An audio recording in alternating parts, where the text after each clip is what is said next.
En esta ocasión vamos a tener una clase sobre didáctica en la cual vamos a hacer una síntesis sobre todo lo que vimos en el primer cuatrimestre para ver si quedaron claras todas las cosas. Bueno, primero vamos a empezar a hablar sobre qué es la didáctica y sus características. Supongo que leyeron el libro de María Cristina Davili, en el cual definimos a la didáctica como una ciencia de la educación, la cual tiene como objeto de estudio a la enseñanza, la cual busca construir métodos de enseñanza para poder mejorar las prácticas educativas y que tenía esta dimensión por un lado teórica, porque busca construir teoría y didáctica, y por otro lado era práctica, ya que nos dan normas para la acción y nos da herramientas al docente para poder accionar.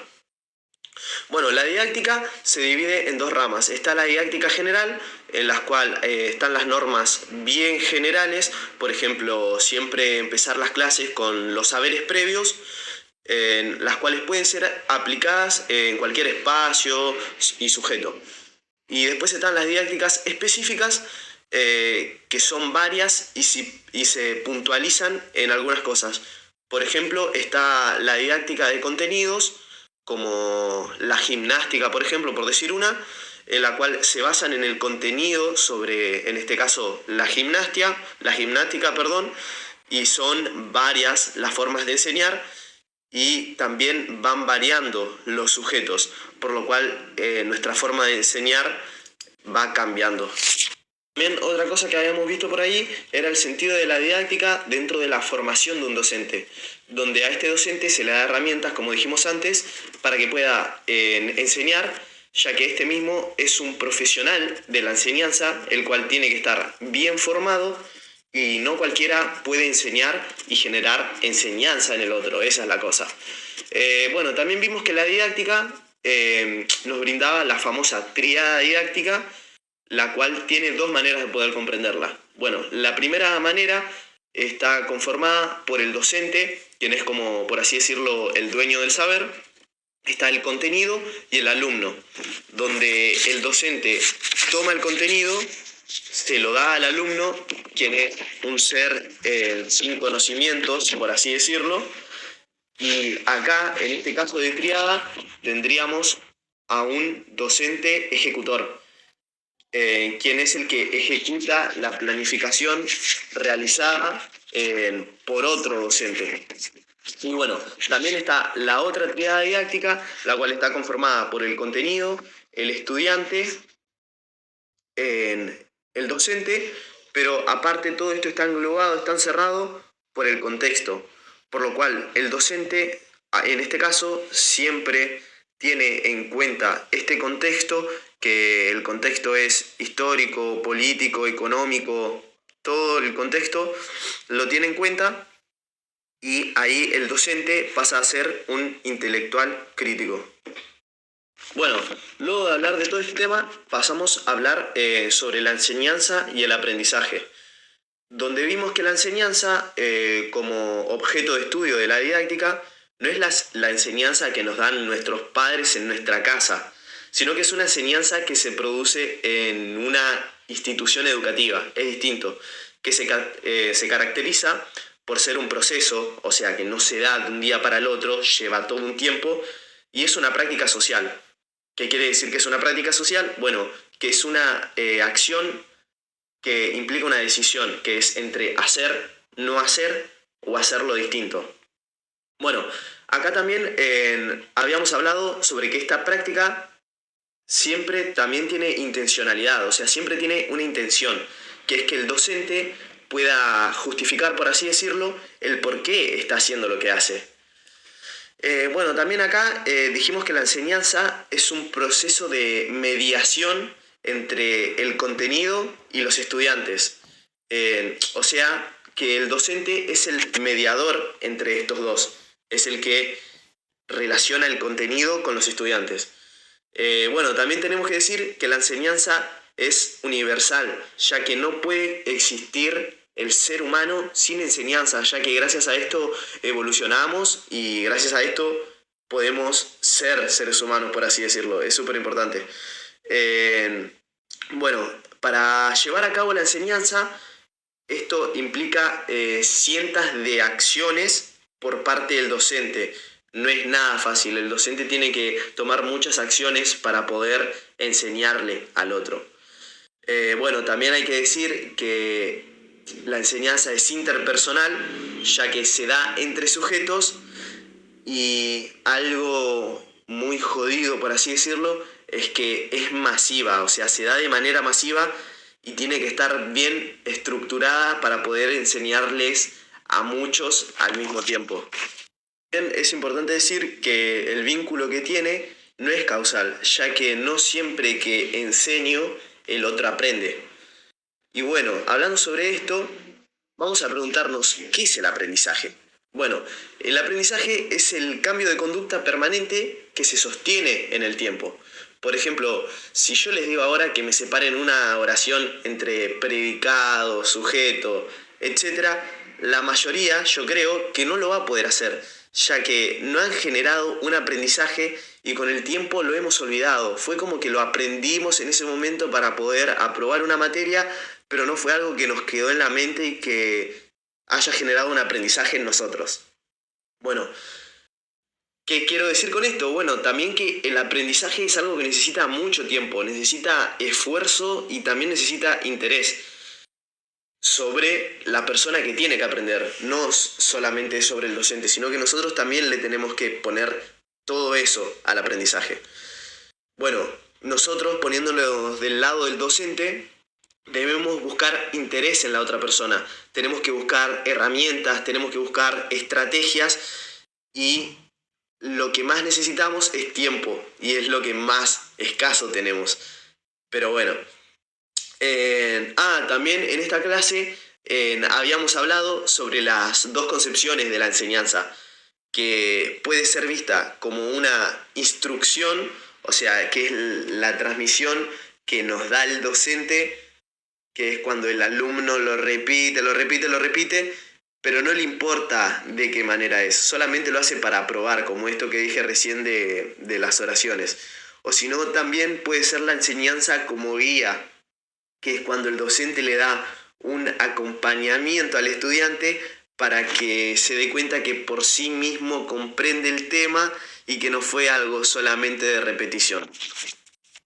Bueno, luego de hablar de este tema, habíamos visto el lugar en donde se concreta la triada didáctica, el cual es la clase. Y bueno, ¿qué sucede acá en la clase? Bueno, en la clase se dan 3 momentos. El primer momento que se da es la reflexión previa a dar la clase, que es donde planificamos. Perdón, estoy enfermo. Después, el segundo momento es la reflexión sobre la clase acontecida. O sea, ahí es donde vemos si se dio la clase como nosotros queríamos que se dé y las cosas que podríamos cambiar. O sea, esto pasa luego. Y el tercer momento es la reflexión durante la clase, cuando la estamos dando. Es en el momento en donde nos permite estar presentes y donde accionamos la planificación previamente hecha. Bueno, todos estos momentos de reflexión nos hacen saber que el docente no solo trabaja las horas que está dentro del aula, sino que el docente tiene un trabajo que nos lleva muchas horas, mucho tiempo. Un segundo que voy a tomar agua. Ay, yo, perdón, me estaba ahogando. Y bueno, nada, decir esto que nos lleva mucho tiempo, y también es muy importante decir que el docente parte de la práctica, esa práctica la convierte en teoría para luego poder retomar esa práctica pero potenciada. O sea, en ese momento es cuando se da una praxis. Y bueno, esa es la reflexión que terminan haciendo los docentes. Bueno, también un aspecto que vimos fue la clase improvisada. Que la clase improvisada se da cuando la planificación no se da como nosotros queríamos, y esto puede pasar por aspectos más importantes que se dieron en ese momento, o también por aspectos de la vida personal del docente o de algún alumno, y ese emergente que se da debe ser tomado y de ahí sacar un aprendizaje más significativo, por así decirlo. ¿Qué quiero decir con esto? Que aunque se dé una clase improvisada, en una clase nunca se puede terminar sin ningún aprendizaje o con algún alumno que no se haya llevado ningún conocimiento nuevo. siempre tiene que haber un aprendizaje, un conocimiento nuevo para el alumno, y esto es lo que busca la clase improvisada. Siempre que sea una clase improvisada tiene que ser por un emergente más importante del que nosotros habíamos planificado previamente. Bueno, pasando a otro tema, nosotros también habíamos visto la didáctica y el currículum, ya que los docentes tienen un marco normativo en el cual deben actuar, y todo lo que dan está plasmado en esos diseños curriculares. Bueno, el currículum trabaja en conjunto con la didáctica y nos ayuda a entender cómo se construye todo lo que tenemos que enseñar, poniéndonos del lado del docente, obviamente. En este currículum se dan 3 sujetos y está atravesado por diferentes cuestiones, cuestiones políticas, religiosas, culturales, etc. El currículum es un término polisémico, porque se define de diferentes enfoques y diferentes maneras, pero básicamente lo que nos permite es poder enseñar en un sistema educativo el cual es masivo y está organizado. Bueno, también decir que existen diferentes niveles donde se va concretando el currículum, que es desde lo más estructurado, que es el nivel nacional, hasta el nivel más concreto, que es donde podríamos decir que el docente como que tiene más poder, el cual es el nivel áulico. Bueno, también tenemos que recordar que en estos momentos en los cuales el diseño curricular se concreta, tienen maneras en las que se objetiva, donde el docente escribe su planificación, su currículum, su programa, y a esto se le llama currículum explícito. Aunque a veces cosas de las que están ahí escritas no se enseñan por diferentes cuestiones que pueden pasar, y a esto se le llama currículum nulo. Bueno, al explícito le tenemos que restar el nulo, y ahí le sumamos el currículum en oculto, que son las cosas que se dan, que no estaban escritas, y como resultado de esa suma tenemos el currículum real, que ahí nos dice lo que realmente se aconteció en la enseñanza. Bueno, también podemos decir que los que tienen el poder sobre todo esto son quienes deciden lo que tienen que ser enseñado por todos. O sea, los valores, los contenidos, todo. Pero aunque todo el poder lo tengan ellos, aún así los docentes no se pueden excusar diciendo que todo les viene de arriba, que ellos no deciden, etc. Ya que los docentes tienen distintas maneras para poder desenvolverse, y esto lo podemos ver reflejados en algunos docentes y bueno, en otros no.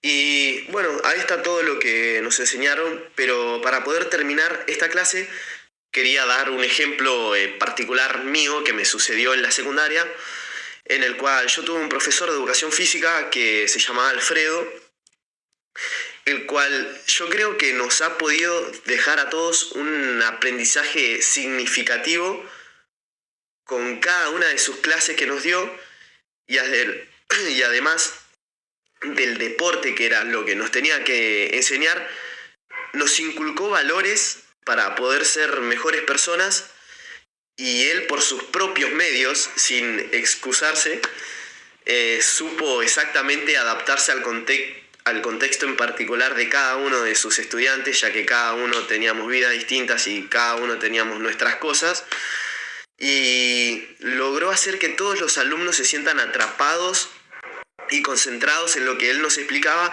y que ninguno quede afuera sin interés. Él realmente generaba una enseñanza en nosotros.